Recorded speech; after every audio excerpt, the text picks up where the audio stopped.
सभी का हमारे चैनल स्टडी फॉर एसएससी में गाइस आज का वीडियो उतना इंपॉर्टेंट आप लोगों के लिए रहने वाला है जितना इंपॉर्टेंट आपके लिए आपका एग्जाम है, चाहे वो सीजीएल का हो चाहे सीएचएसएल का हो। बैक टू बैक एक मंथ के गैप में आने वाला है। आज के वीडियो में बात करने वाले हैं हम लोग के इंग्लिश के ऊपर किस तरह से आपको फोकस करना है, कौन से टॉपिक्स कितने मार्क्स के लिए आ रहे हैं, कैसे आपको स्टडी करनी है, क्या प्लान रखना है। ओवरऑल ये स्लाइड आपको मैं बता दे रहा हूँ, इसमें क्या चीज़ें शो करने वाला हूँ। आप डायरेक्टली इसको लेके स्क्रीनशॉट निकाल के खुद से भी देख सकते हो, या 2 से 5 मिनट का टाइम मैं आपका यहाँ पर लूँगा जिसमें मैं आपको ये चीज़ें एक्सप्लेन करूंगा। इसके पहले हम लोगों ने डिस्कस कर लिया है लास्ट वीडियो में कि किस तरह से आपकी ओवरऑल स्ट्रेटेजी होनी चाहिए अगले 2 से 3 महीनों के लिए, किस तरह से उसमें टाइम टेबल आपका होना चाहिए, वो मैंने बना के दिया हुआ है। आपको आई बटन पर क्लिक करोगे, वहाँ से आप लोगों को मैं प्लेलिस्ट बना रहा हूँ, प्लेलिस्ट का लिंक या लास्ट वीडियो का लिंक दूंगा जिसमें तीनों चारों सब्जेक्ट के लिए किस तरह से आपको टाइम मैनेजमेंट करना है और एक मंथ को वीक में किस तरह से डिवाइड करना है, वो सारी चीज़ें बताई हुई हैं। अब यहाँ से ये सीरीज़ मेरी चल रही है। आज मैं इंग्लिश के बारे में आपको सारी जानकारी दूंगा, कल का वीडियो आपका आएगा फिर मैथ्स, रीजनिंग और जीए। इस तरह से मैं चारों टॉपिक पे आपको कैसे फोकस करना है, किन टॉपिक्स पे ज़्यादा प्रेशर देना है आपको, वो सारी चीज़ें हम डिस्कस करेंगे। तो आज का वीडियो शुरू करते हैं जो इंग्लिश का है हमारा। इंग्लिश में सबसे पहले इंग्लिश का वेटेज कितना है, किस टॉपिक पे कितना ध्यान देना है, किस सब्जेक्ट पे कितना ध्यान देना है, इसके लिए ज़रूरी है ये जानना कि उस टॉपिक का वेटेज कितना है। इंग्लिश हमेशा सारे से बच्चों का लो सब्जेक्ट होता है, थोड़ा सा वीक होता है, लेकिन काफ़ी जगह पे सुना होगा आपने कि भाई जो आपका वीक सब्जेक्ट है वहाँ पर आप लोग सिर्फ पासिंग मार्क्स ले आओ, बाकी दूसरी जगह से कवर करेंगे। लेकिन इंग्लिश के साथ हम लोग ऐसा बिहेवियर नहीं रख सकते अपना। क्यों नहीं रख सकते? क्योंकि जब हमें आपको ये यहाँ पर अगर क्लियर नहीं दिख रहा है तो रेजोल्यूशन थोड़ा सा बढ़ा लो, या मैं आपको बोल के बता दे रहा हूँ। ठीक है, यहाँ पर जब आप देखोगे तो जीए 25, इंग्लिश 25, कॉन्ट 25 और इंग्लिश 25, ये सारे तो 25-25 ही क्वेश्चन 50-50 मार्क्स के लिए आने वाले हैं आपके पास। तो सारा वेटेज तो आपका बराबर 25% का है टायर 1 में। लेकिन जब आपको टायर 2 1 देकर ही थोड़ी ना एग्जाम क्लियर करना है, टायर 2 भी देना है। और जब आप टायर 2 देने जाओगे तो वहाँ पर आपको इंग्लिश लैंग्वेज 200 मार्क्स के लिए और कॉन्ट 100 मार्क्स के लिए आने वाला है। ये तो बाकी जो एक्स्ट्रा बच्चों ने जॉब सेलेक्ट की रहती है उनके लिए होता है। आपको जो कंपल्शन होता है वो इंग्लिश का और मैथ्स का होता है, जहाँ पर 200 मार्क्स के लिए आपको इंग्लिश आती है, यानी 200 और ये और 25 मार्क्स ये, यानी 225 मार्क्स के लिए आपकी सिर्फ 225 क्वेश्चन आपके सिर्फ आपके इंग्लिश के पूछे जाते हैं। तो अभी से आपके ऊपर इंग्लिश को थोड़ा सा फोकस करना पड़ेगा। ठीक है, अब किन टॉपिक्स पे फोकस करना है वो सारे टॉपिक्स में आपको लिस्ट लेके आया हूँ। उसके पहले जो ऑफिशियल सिलेबस हमेशा बहुत बड़ा दिया करता था एसएससी, अब उसने क्या ऑफिशियल सिलेबस दिया है वो आपके सामने है। English comprehension, candidates ability to understand correct English. Correct English में अब सारे आपके ग्रामर आ गए। His her basic comprehension and writing ability, writing ability में आपका डिस्क्रिप्टिव आ गया, और कॉम्प्रहेंशन में आपका आ गया जो पैसेज वगैरह आपका आता है, क्लोज टेस्ट वगैरह आता है, वो वुड बी टेस्टेड। उसके बाद नेक्स्ट पॉइंट दिया है, the question in part A B C D will be of the level of commensurate with the essential qualification graduation, and question in part C will be of 10th standard level.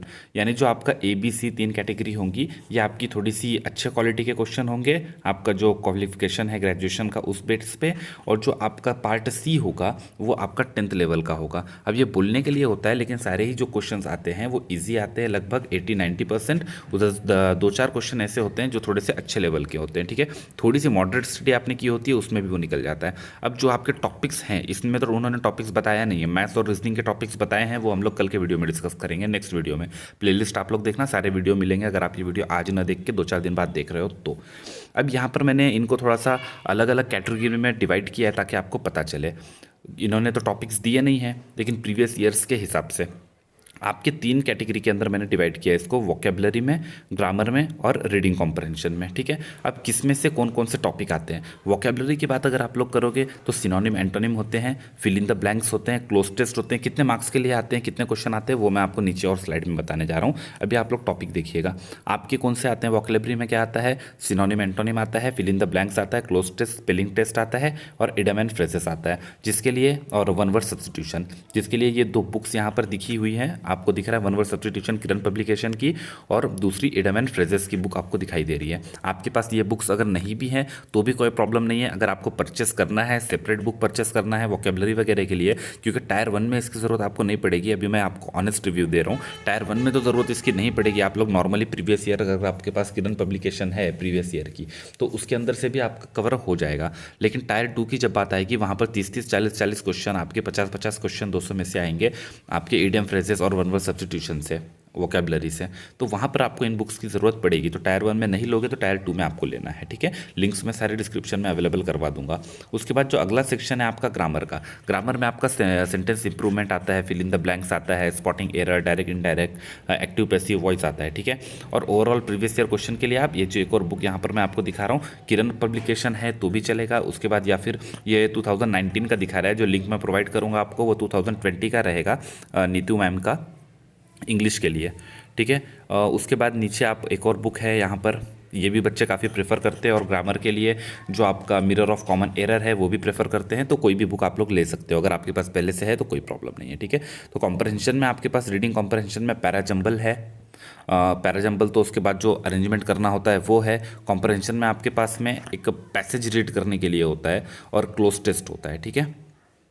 अब यहाँ पर मैं आपको marks show कर रहा हूँ, ठीक है। वोकेबलरी का जो सेक्शन है वहाँ पर वन वर्ड सब्स्टिट्यूशन आता है आपका, एडम फ्रेजेंस आता है, उसके बाद में स्पेलिंग एरर आता है, सिनोनिम एंटोनिम आता है। दो दो क्वेश्चन इन सब में से पूछे जाते हैं आपके, ठीक है।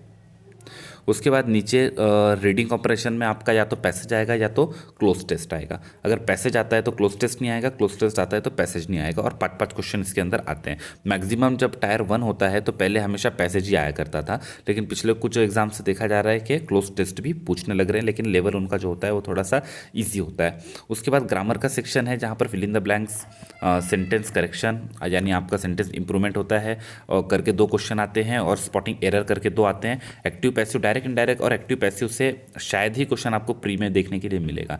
अगर यहाँ से 2 क्वेश्चन कट होते हैं एक्टिव पैसिव वॉइस के, तो वो आपके ग्रामर में बढ़ जाएंगे या फिर आपके वोकेबलरी में बढ़ेंगे। उसके बाद पैराजम्बल आपका टायर 1 में आता है, मिनिमम 2 क्वेश्चन लिखे हैं, ये 3 से 4 भी हो जाता है, क्योंकि 5 ABCD करके ऐसे आपको 4 से 5 सेंटेंस ABCD करके दिए हुए होते हैं। यहाँ 5 सेंटेंस दिए रहते हैं तो वो आपके 5 मार्क्स के लिए रहते हैं, ठीक है।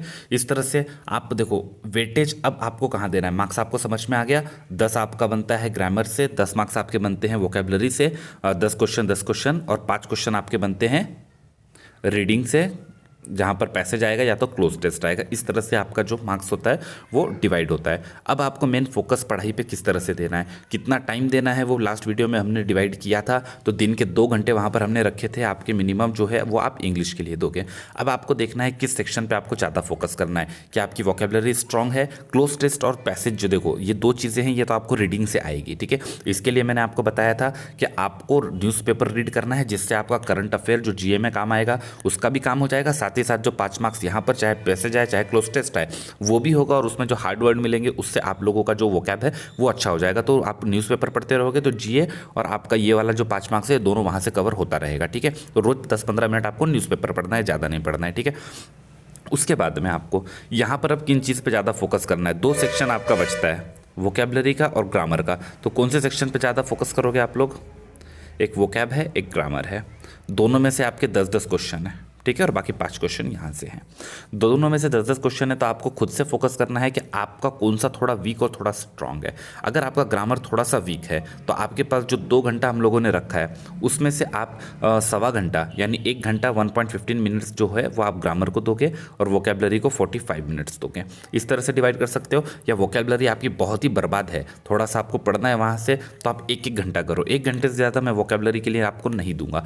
ग्रामर के लिए आप 1 घंटा रखोगे और उसी के अंदर कभी पैसेज भी कर लोगे, ये सारी चीज़ें। और उसके बाद किस तरह से आपको स्पीड टेस्ट वगैरह के लिए टाइम निकालना है, रिवीजन के लिए टाइम निकालना है, वो सारा हम लोग लास्ट वीडियो में डिस्कस कर चुके हैं, वहाँ पर जाके आप लोग देख सकते हो। इस वीडियो को ज़्यादा हम लोग लेंथी नहीं करेंगे, ठीक है। इसके अलावा भी कोई प्रॉब्लम कोई क्वेश्चन आप लोगों का आता है तो नीचे कमेंट बॉक्स में आप लोग पूछ लोगे। फोकस उसी तरह करना है। रिवीजन क्या करोगे, नेक्स्ट डे जब आप स्टडी स्टार्ट करोगे तो 2 घंटे से थोड़ा सा ज़्यादा 10-15 मिनट का ज़्यादा टाइम ले लेना, ताकि फर्स्ट डे जो आप लोगों ने पढ़ा है उसका पहले रिवीजन करो। और डेली बेसिस पे भी रिवीजन करोगे तो बेटर है, वरना वीकली हम लोगों ने टारगेट जो रखा है रिवीजन का वो उसी तरह से हम लोग करेंगे। चलो, कोई क्वेश्चन है, कोई इसी तरह का कुछ रह गया है अगर वीडियो में बताने के लिए, तो आप लोग मुझे कमेंट बॉक्स में पूछ लो या टेलीग्राम चैनल पर मैसेज कर लो, उसका भी लिंक नीचे डिस्क्रिप्शन बॉक्स में है। अभी के लिए वीडियो में इतना ही। चैनल सब्सक्राइब नहीं किया तो सब्सक्राइब कर लें। Thank you, bye bye.